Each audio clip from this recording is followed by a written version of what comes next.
Guys, Cambo, he's a respirologist in Kamloops here with Alexa and I. We've been lucky to work with him for the last 6 years, I believe. His glorious hair has taken over my world. So if you have any recommendations about hair care products that you think might just work to accentuate his beautiful features, please feel free to put that in the chat box.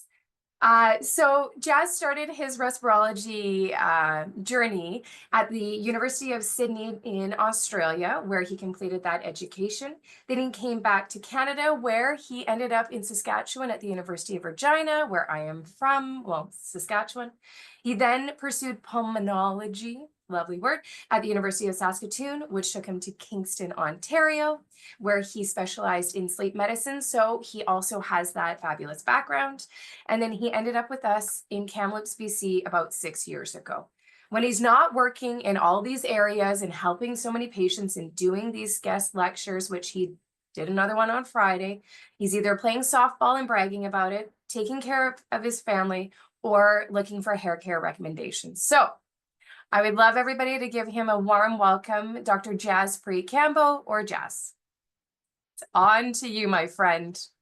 Goodbye. Hello. Where's the preview screen? First of all, Lindsay, Yes, this sir. just happens. Thank you, everybody, for joining us today. My name is Jazz Cambo. I'm one of our local respirologists. And before we get started, I want to take a moment to thank all the hard work that both Alexa and Lindsay have done when putting all this together and volunteering me that I'm doing this today.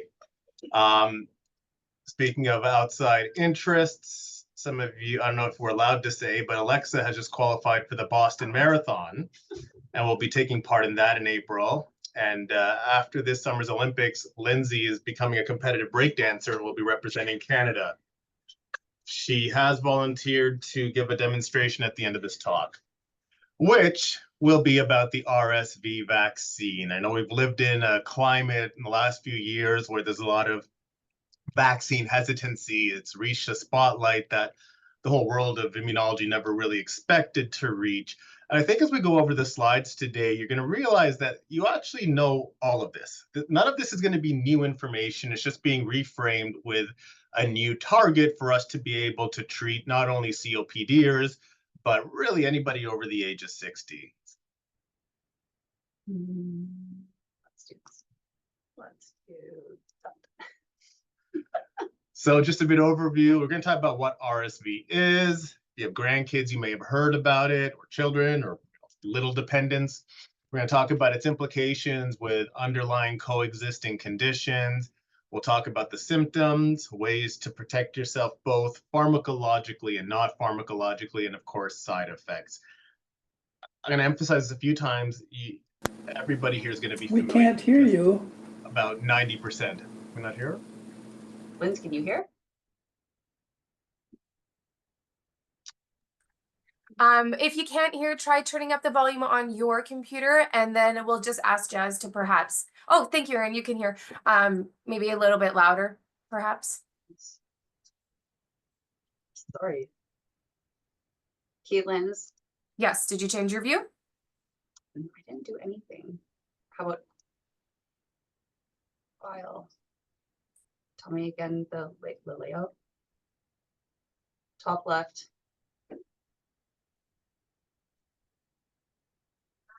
You want me to present your view? Hit escape, get out of the presentation, and then change your view. When it says start slideshow, it'll ask the view. Is that fine now? No, we still see it, but What are you not seeing? She's seeing this. we're seeing your next slide, Jazz.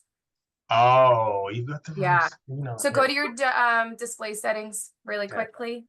Do you see where it's taskbar, display settings, and end slideshow? Just above the main slide. There used to be a way. Yeah. For.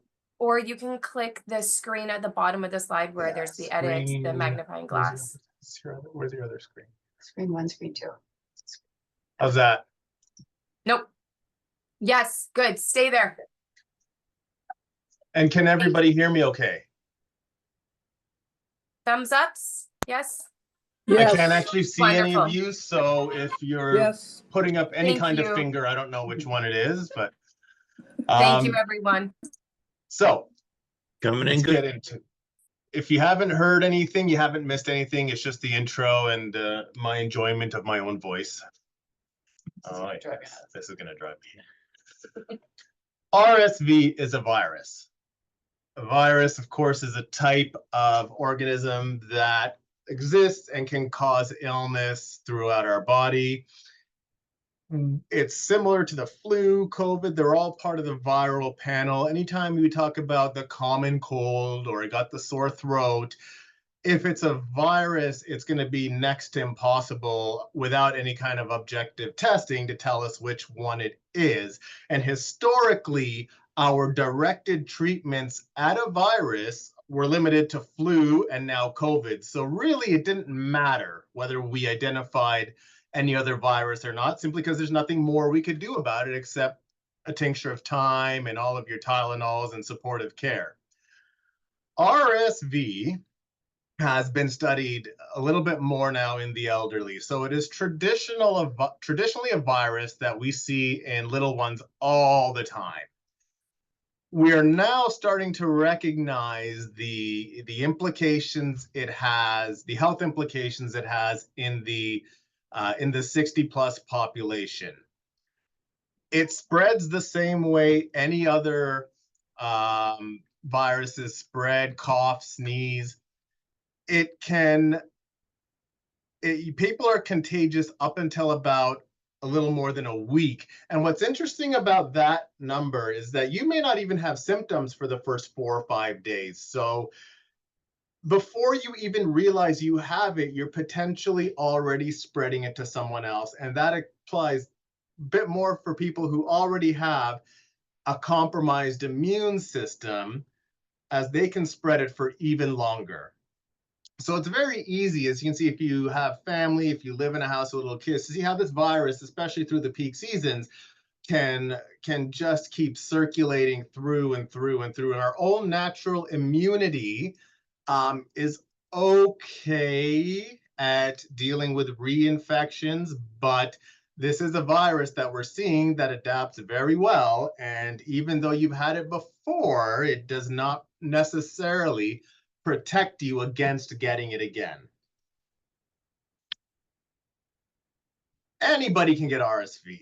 We focus more on the people that tend to have bad outcomes with RSV. So amongst your family members who are, middle-aged and otherwise presumably healthy, and they have the sniffles, the common cold, sure, yeah, they can get RSV, but we don't study them because their immune systems are young enough and robust enough to deal with it.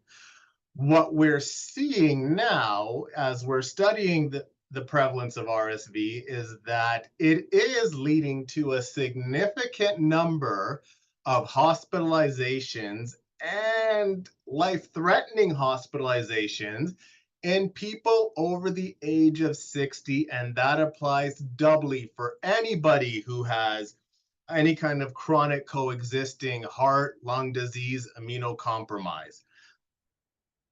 The bottom line from a lot of this is the way we think of the flu is the way we should be thinking of RSV, in that most people will be okay and do just fine, but our vulnerable populations are the ones that we are worried about: flu, COVID, RSV, any virus causing really significant illness.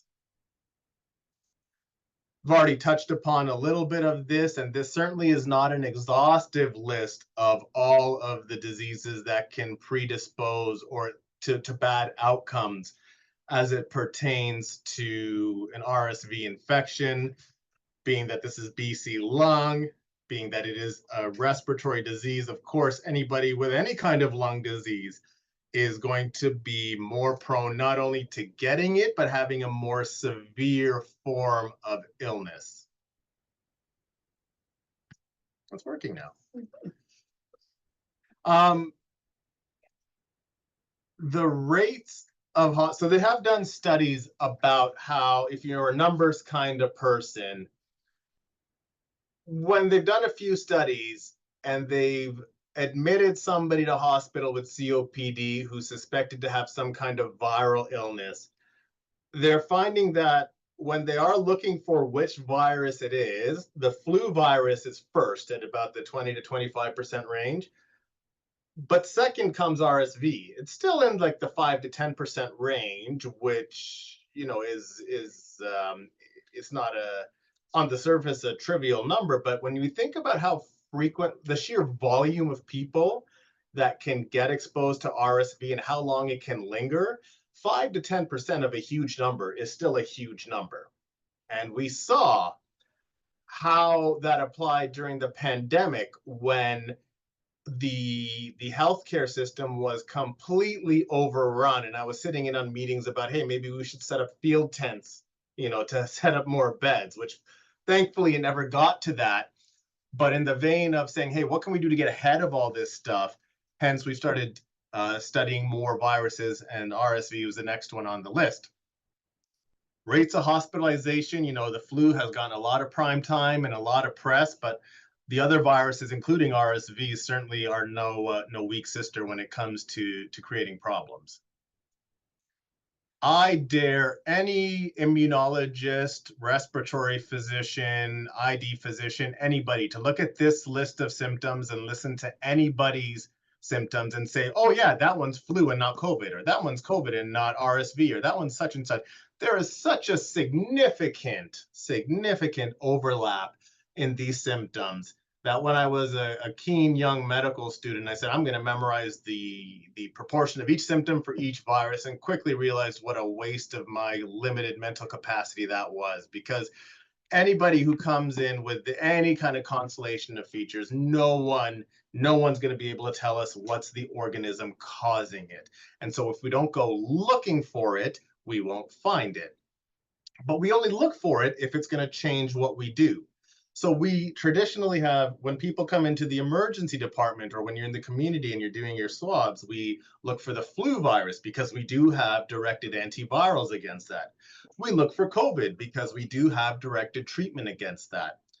We don't have directed treatment against RSV, but as you've seen from the title, there is some value to better understanding how prevalent it is, as it has now led to the development of Health Canada approved vaccines, which of course we're going to get into shortly. But before we get into the actual vaccine, a lot of this became very commonplace during the pandemic, where look, it's not just medicine's never just medications. Medication should be a piece or a complement to a lot of diseases. And in this case, in terms of protecting yourself from a viral illness, it is complementing good hand hygiene. You know, your grandkid comes home from soccer practice, rubs their snotty nose on their hand and gives you a high five. Maybe wash your hand before you touch your face. Clean, hygiene, clean surfaces, common sense measures of if somebody's snotty and sick and you absolutely have to see them, maybe mask up or maybe delay that social gathering until everybody's feeling healthy. And of course, the vaccines. Now, 2 different ones have been developed by 2 competing pharma giants. And both are Health Canada approved. They have slightly different mechanisms of action. And if this was a pharma-sponsored talk, the people from GSK would sneakily throw in a slide touting the awesomeness of their product.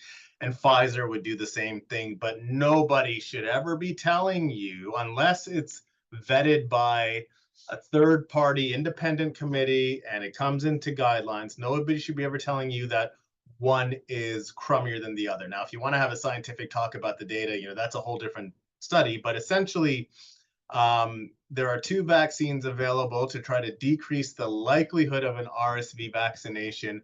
The only major difference between the 2 of them is that the Pfizer one was tested in the pregnant population and confers benefit to both mom and baby. The cost is the cost, and that's just the sad reality of where we live. It's not cheap, And since at this point there's no mandate for this, whenever I chat with my patients, I say, look, here's the benefits. It's a call you're going to have to make. If this cost is going to break the bank and you have to remortgage your home, well, maybe it's not the highest priority. But if this cost is something you'll just have your cry about and forget about a week later, it's something to certainly consider. In terms of whether or not we need boosters, at this point, we do not know. We know we get at least 2 years of coverage. They are currently studying the third year. Whether they're going to keep studying beyond that, who knows? But at this point, it's at least 2 years worth of coverage with more data to come forth. RSV is simply the GSK product. It was the first one that made it to Health Canada guidelines. To be eligible for it, you just have to be 60 plus. You don't have to have any lung disease. The studies that they did to show that it reduced the likelihood of an RSV infection was done in anybody over 60. They also separated out people who had chronic conditions and just simply found that if you have a chronic condition, the recommendations to use it, if anything, apply doubly so.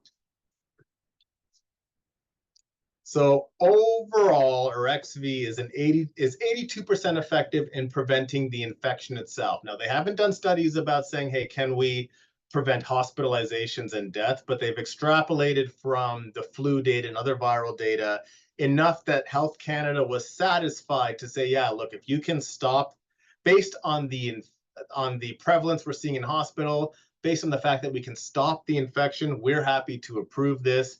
That 82% is kind of a halfway number. So I think it's a little bit higher in the first year. When you get to the second year, it's sort of a 70-something% efficiency in preventing RSV, but still very, very satisfactory in the context of medicine to say, yeah, this is logistical, financial barriers all being equal, this is a reasonable thing to do. And as you can see with that 94% number, the benefit in preventing this viral infection goes up in the context of chronic disease.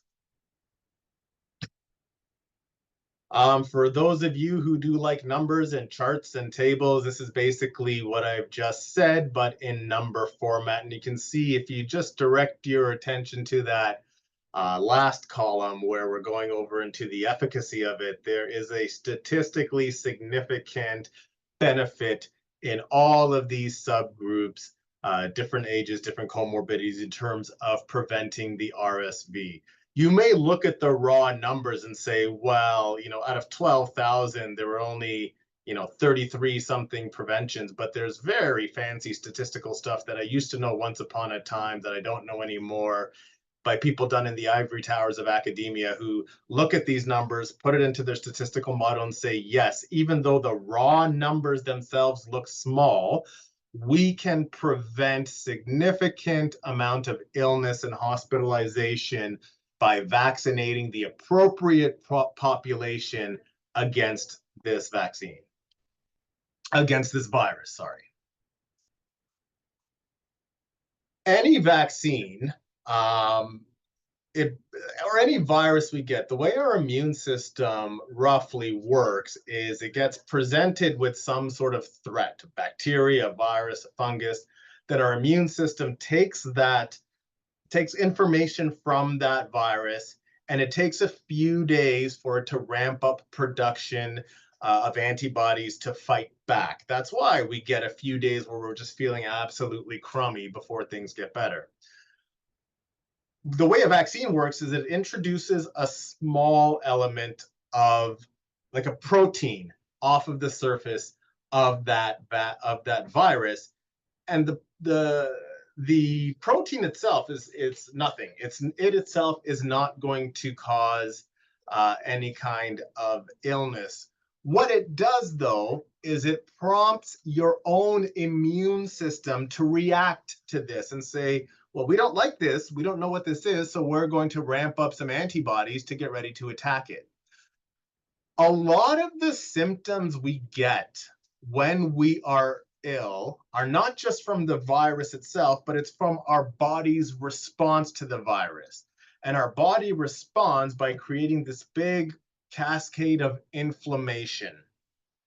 And in the context of that, because it's fairly non-discriminatory, it just goes to wherever this virus is and attacks everything in that area. That's why we get general symptoms that we get. It's not necessarily just the virus, but the body's response to it. And so when we present it with a protein, when we present it with and something for the body to ramp up a response against, it's not the protein itself necessarily that is directly causing damage. It's our body's response to it. It's acting like there's an infection there. And that's why we get some of those cold and flu symptoms even from a vaccine. Now, I don't want to get too tangential and go into a pro-anti-vax sort of argument here, but one of the best lines I've heard during my training was when we're having a discussion about vaccines with somebody, and the line my preceptor used was, yeah, look, the vaccine can make you sick, but the virus can kill you. And so take that on board for what it's worth. Everybody here who's gotten a vaccine knows how they work. You get a shot into your arm. It can be taken at the same time as specific types of flu vaccines. There are so many different vaccines that are created in so many different ways with so many different mechanisms. In all honesty, I've like flushed that memory down the drain once I became a respirologist, and there were other people assigned to pay attention to that. But the people who haven't flushed that are your pharmacists, and they have a provincial record of every vaccine you've received and when you've received it, and any questions about, hey, what's the timing that I should get it, or how do I time this around other vaccines? Generally, it's thought to be safe with the flu vaccine, but the gatekeepers there are your pharmacists, and they are the best people to have a discussion with about timing. Generally, like the flu shot, we want to capture it getting into the colder seasons, which is cold and flu season, but anytime if someone says, yeah, look, I'm ready, even if it's in the summer, they'll give it to you. They're not going to hold it back just because we're not in prime season because of how long it's meant to last. So in terms of timing with other vaccines, absolutely, pharmacists are very aware of what's safe to give and when to give it, and they're the best people to chat with about timing around this, especially as it pertains to other vaccines. These side effects are pretty stock standard for most of the vaccines. So you could change out Orexy and put in any sort of, the COVID vaccines, you can put in the flu vaccines. You get some pain at the injection site. We talked about some of the other almost flu-like symptoms you get simply because our immune system is ramping up. The majority of side effects are going to be mild in just a day or two. No one in medicine should ever lie to you and say something is 100% safe and foolproof within reason. So absolutely, when you hear these stories about, serious side effects, serious debilitating side effect, they're exceedingly rare, but they can happen. And we have no way of predicting who's going to get it. So when we make these recommendations, it's a very kind of socialist way of doing it, where we look at a study and say, will this help a significant larger number of people than it will harm? And if the numbers from all the fancy statisticians come through saying, yeah, look, we recognize that some people are not going to have a good response to this, but the vast majority are going to benefit, that's just the state of medicine in any subspecialty. Maybe one day we'll be able to snap our fingers and make disease go away and I can retire, but I'm reasonably certain that's not going to happen in my lifetime. The cost is the cost. That there's just no way around it. Big pharma, like all of the studies from big pharma that I review, that I present upon, are always well vetted, and I'm always satisfied that the evidence is fair and that the product that they're making is good for people's health. Ultimately, they want to put food on their table, and this cost is probably a significant markup than what they need to charge from it, but that's more the capitalist part of the pharma business. Some extended health will cover it. There may be a day where the province expands their coverage or to include this.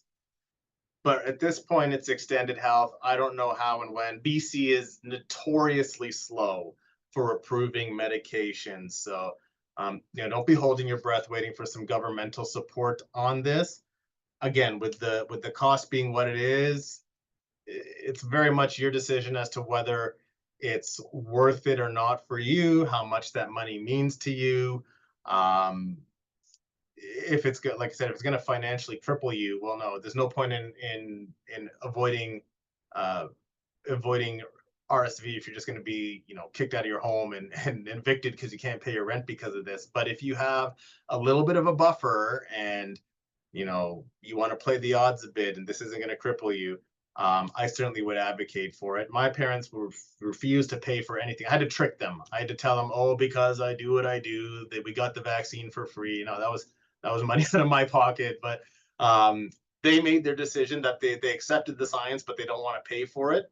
And I made my decision that I don't want them to get sick, and it's worth the $600 to do it. And so I did it. And I got a good talking to from my wife about it.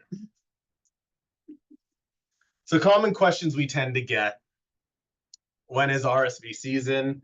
It's not really breaking any brain cells to think when we get to cold and flu season. It's the same as flu season. It tends to ramp up in the winter months starting around November-ish and tends to linger until about April. You'll get sporadic cases in the warmer months, but that's kind of our heavy burden. When should I plan to get the shot?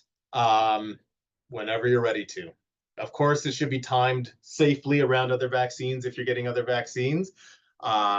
The recommendation is if you want full bang for your buck, then go ahead and get it at the beginning of flu season, or RSV season, as we might be calling it now. But given the local kind of political climate around vaccines, as we've seen over the last few years, you might have heard of COVID. The general mentality is, look, if someone's willing to get it, just give it. Don't fuss around, oh, it's May or June, just get it. So no pharmacist should be putting up any resistance to giving it to you at any time of year. And if they are, I will happily give you Lindsay's home number so she can deal with it for you. Hey, excuse me, if you were recommending the time though, when would you say? October, November. Okay, thanks. Yep. Most of these vaccines, like when we get introduced to a virus, as we saw with the timeline of how long it takes to get sick, it takes a few days for our immune system to ramp up and contribute to a lot of those symptoms that we feel when we're sick. Similarly, the vaccine, you'll start to get some coverage within a few days, but when we're kind of talking about satisfactory levels, it takes about 2 weeks to fully ramp up. This is not an annual vaccine. It may not even be an every 2 years kind of vaccine. This is new. This is all brand new data. So the study that all these recommendations were based on is still ongoing. So we're going to see what happens in the 3rd year. We don't know if they're going to extend it beyond that or not. Practically speaking, real world, if there's financial benefit to big pharma to keep looking at it, they will. If there's financial benefit to local, health authorities to encourage it to be looked at, they will. At this point, though, just the fact that we have this, they're kind of resting back and saying, yeah, we got 3 years of stuff. Whether they continue with it or not, that'll be a question for them.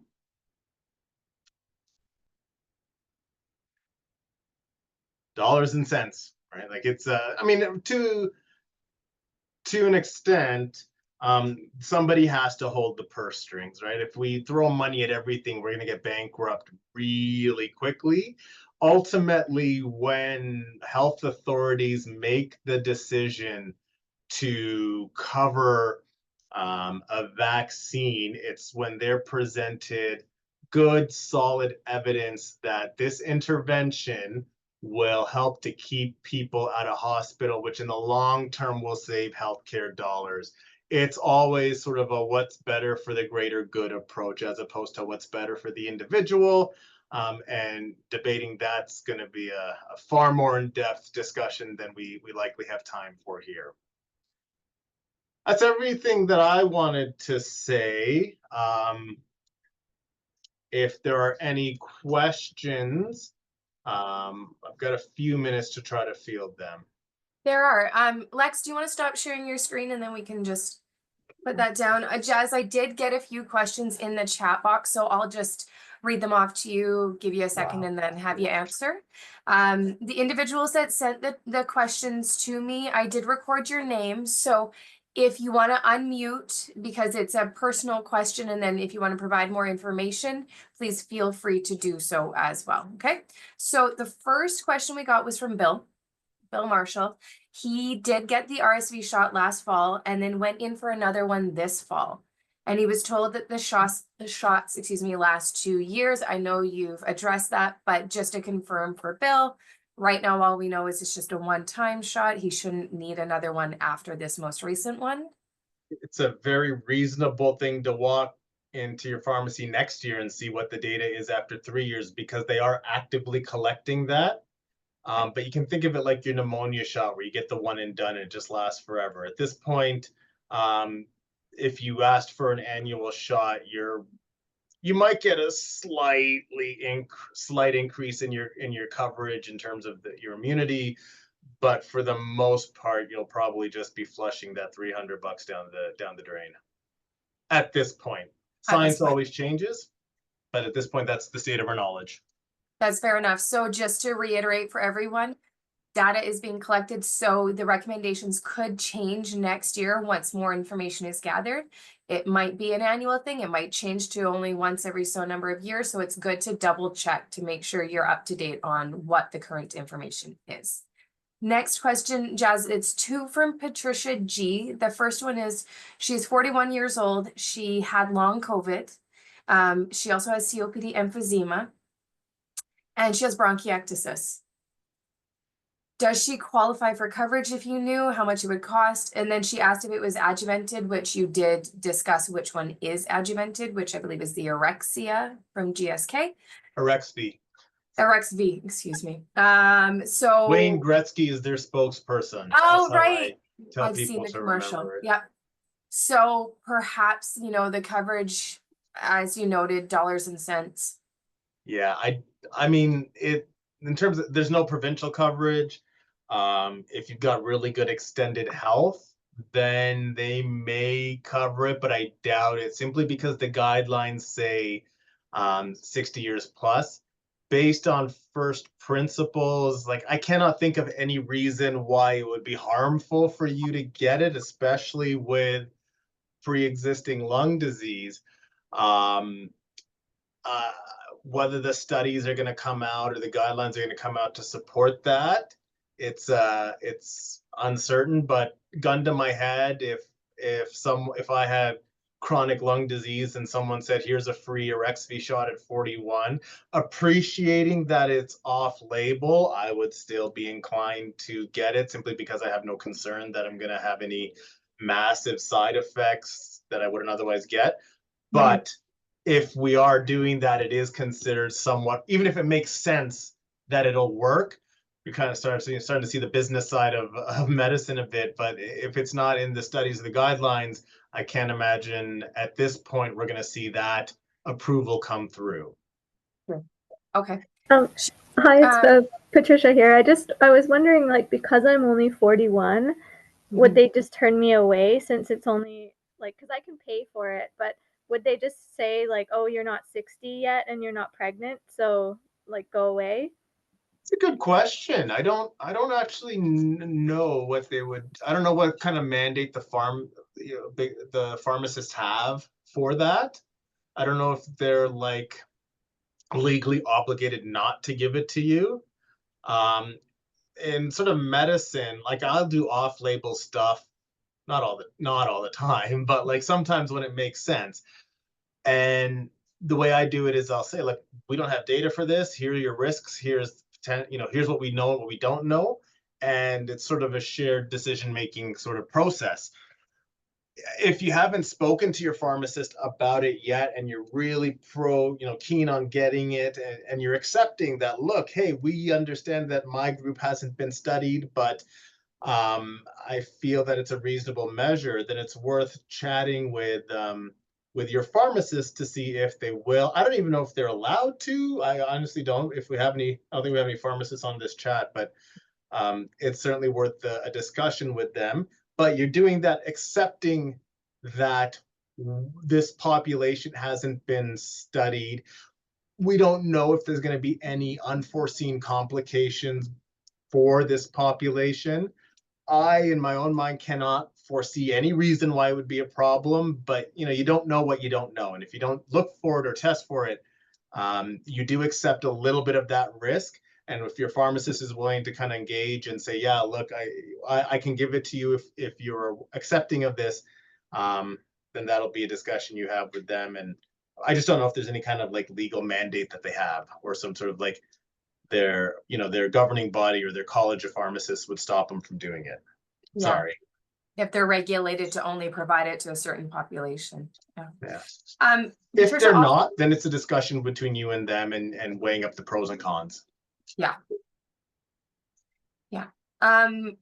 With Patricia, she also had one more question, and it was just any tips or tricks that you might provide family members of your patients, or even your patients, just to stay clean and as healthy as they can during these flu seasons and RSV seasons. I guess she's got some family members that aren't taking that into consideration. So just things to help her keep herself as healthy as she can. Yeah, it can be tough. I remember having a chat with one of my younger patients. He's like in his 30s, and he's like, he actually needed a written letter from me to present to his parents, who had no qualms about showing up to his place sick and snotty. And he's like, well, no, guys, I have lung disease. I can't. I mean, a lot of it's going to depend on how well your family wants to play ball with it, but hand hygiene, leaving a little sanitizer around, keeping things clean, masking, if it's not going to be a problem for you. But the best thing, if possible, is simple avoidance. If there's anybody who's sick around you and you can not hang out with them until they're healthy, they say prevention, an ounce of prevention is better than a pound of treatment. And those are, it's nothing majorly scientific about it. It's just a lot of common sense stuff of staying away and staying clean. Good. Okay. Okay. Thank you for that. Jim asked a question, just in regards to, how do you know you have RSV? You don't. I mean, RSV specifically. If you're in that sort of first few days where you have no symptoms, there's no way to do it. If you go to hospital, they're just now starting to add it as part of their viral panel. So we can test for it. But by the time we test for it, the ship has kind of sailed on the vaccine, right? Because there's no directed treatment once you have it severely enough. If you go to hospital, go to emergency department, anywhere where they do a swab and you've got your symptoms, you got all those cold and flu symptoms, they can tell you have RSV, but they can't do anything about it at that stage, aside from treat you the way we used to treat or always treat people, is just give them whatever supportive care they need. There is some discussion about, furthering the studies to see how prevalent it is. But unless you actually actively go look for it with one of those swabs, and I don't think there's any commercially available. It's not like the COVID one where you can just stick something in your nose and get an answer. There's nothing commercially available. You have to kind of be in a health facility and sick enough to be in a health facility before they potentially will bother to identify it. But even then, the horse is out of the barn at that stage. Okay. Thank Hopefully you. that answers. Yeah. Thanks, Jim. Thank you. And Barbara, I think we addressed your question, just confirming one shot for life. We have to wait for data, but it'll probably, more information will provide the direction of the frequency of the shot once they have it. For now, every 2 years. Every 2 years. Okay. For now. I mean, they're going to, it's always a moving target when we got active data happening. Yeah. Cynthia asked a question, and you may want to elaborate, Cynthia, if you want to unmute yourself, but the question was, traditionally manufactured or new mRNA genetically modified medical product? Thanks. This one is not an mRNA. There is a Moderna vaccine, I believe, being developed in various stages of approval that is mRNA. But this is Yep. simply protein-based. Okay. Yes, well, that's good to know. Yeah, Thank so you. there's no live component to this. No, there's a protein. Yes, Thank you. that's okay. And And then, oh, The thanks inadvertently was with a question mark. Oh. I meant to put a period there. So thank you for Just your being- presentation. Thank you. Oh, that's okay. it's okay. And then I had a generic question just for myself. If you have a patient that is awaiting a lung transplant, would you, with what you know so far, would you recommend for them to get it before the transplant? I would, at that point, very strongly recognize my limitations in the transplant world and let the transplant team sort that out. They are on top of everything. They've got an entire team of pharmacists. And so I could, look into it and hazard a guess, but ultimately they are the gatekeepers. And if you're in that realm, they will 100% address it. Perfect. I But hope I'd be yeah. doing you a disservice by trying to guess at it. Sure. Nope, that's good. They are the specialists, so they know what all the ins and outs are. The data did tease out that people who are or they're doing subsequent analyses to say that, yeah, immunocompromised, which is the post-transplant population, the immunocompromised folk are more susceptible to RSV. So at some point they're going to get the vaccine, whether they do it pre or post-transplant, whatever their protocols, whatever their studies suggest. But I would be stunned in any world if they didn't make sure you were up on every available vaccine that was reasonable, and this would 100% be a reasonable one. It's just a matter of when they would give it to you. Okay. That is it for questions that I had in the chat box. We have a few more minutes. Has anybody come up with any new questions that they would like to ask and perhaps unmute themselves and ask our expert before he has to run away and You work? may have a few more minutes, Lindsay. I'm still on call. I know. That's why I'm trying to make sure that we've answered all the questions before we end the talk. I could suggest that maybe you'd float around and check prices because there are variable pricing. Oh, yeah. That again? Yeah, that's fair. The cheapest I've heard is about $250, but certainly phone around if the That's But- what I paid $250. yeah. I've heard anybody giving it for $90, but if you find that, more power Yeah. to you. Can I tell you where I paid $250? Yeah, sure. I have no Costco. loyalty to anybody. Costco. Wow. Okay. Okay. Okay. Gotta love Costco. Thanks, Thank Al. you for that. Anyone else before we say thank you to our expert and let him run away?